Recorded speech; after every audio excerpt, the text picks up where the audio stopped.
আপনার এমন কি দুঃখ হয়েছে? তাহলে শুনবেন বাবাজি আমার দুঃখের কথা।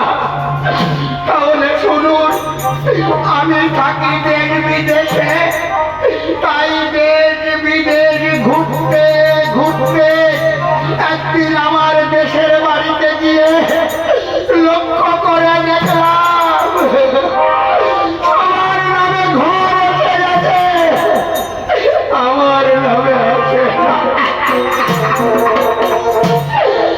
এই দুঃখ মনে নিয়ে ছুটে গেলাম ওই বিডিও অফিসে।